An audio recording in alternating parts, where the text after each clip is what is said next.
Right now, we want to take you to a press conference. State Senator Roland Gutierrez is holding one in Uvalde, hoping to give us an update on the situation there. Let's listen in.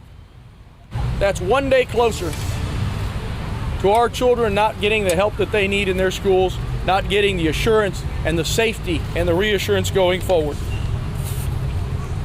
As to the $2 million that I've asked for this community, I have asked 48 hours after this incident occurred for Greg Abbott to fund the Community Health Development Incorporated Clínica del Barrio, a clinic here in the barrio that serves 11,000 of the people of Uvalde. He has not only not honored that commitment, he has not even called to discuss it. In stark contrast, the Lieutenant Governor called me immediately to offer his condolences.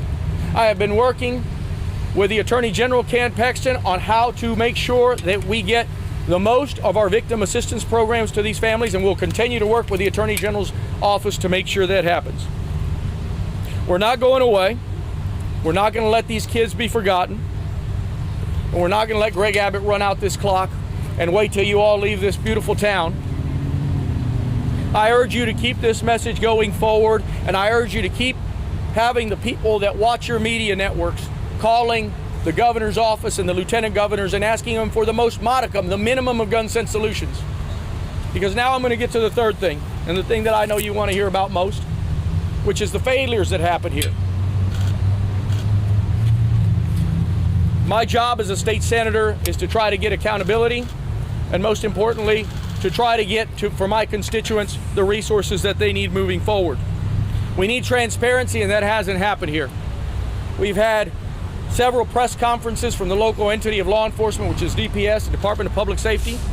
We've gotten some answers, and we've gotten some bad answers. We've gotten information that the next day turns to be different. We've gotten we've got fingers pointed at teachers.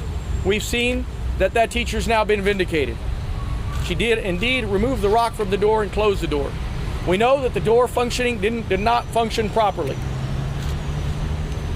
We've seen a finger pointed at the local CISD police chief.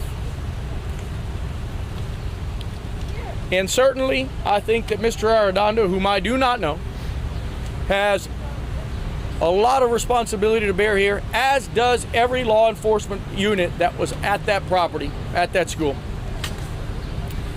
In my conversations with Colonel McGraw, he has affirmed that same concern, that law enforcement failed here, not just Officer Arredondo.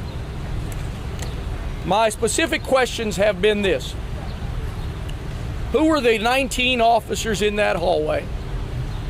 And I suspect, I was told that I would get that information on Friday.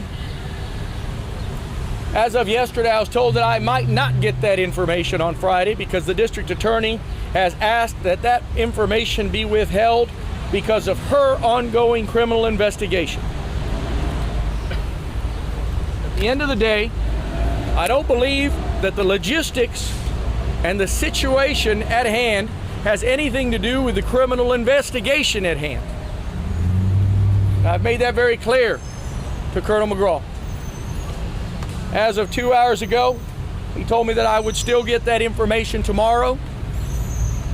Once I get that report, I will submit it to your news agencies so that you could know which 19 officers were in that hallway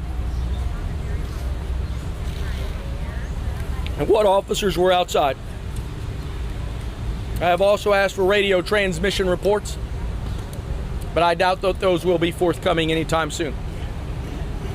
I have taken upon myself, and I think that this will change your understanding a little bit about some of the circumstances.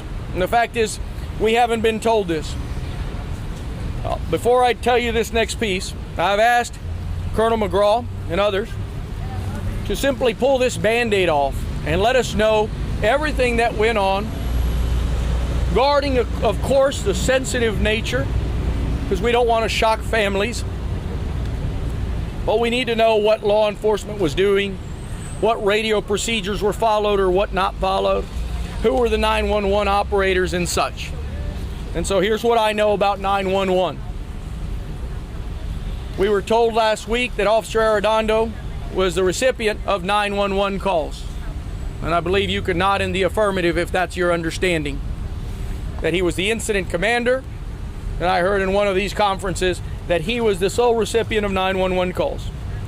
According to the Commission on State Emergency Communications, who monitors all 911 agencies throughout this state, the only 911 responders in this community, or the call centers, if you will, they're called public safety answering points. In this instance, it was Uvalde Police. They do not, and the state authority does not know who Uvalde Police was communicating the 911 calls to.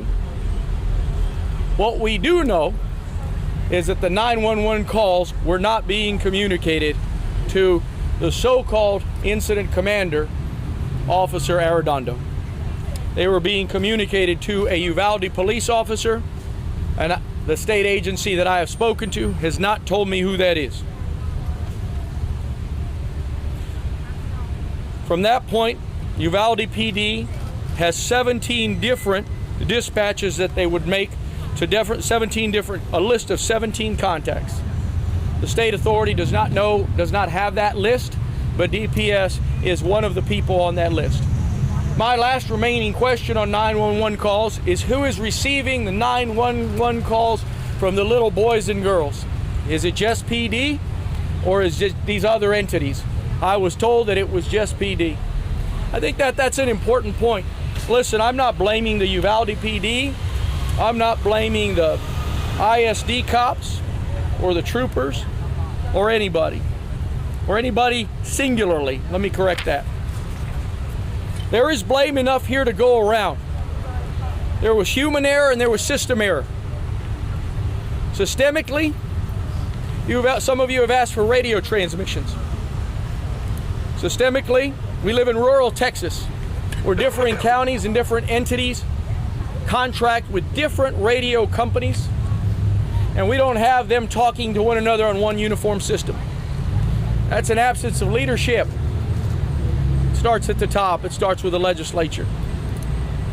Everybody's to blame for what went on, including Greg Abbott in a very big way. On some level, even including me, who didn't yell loud enough.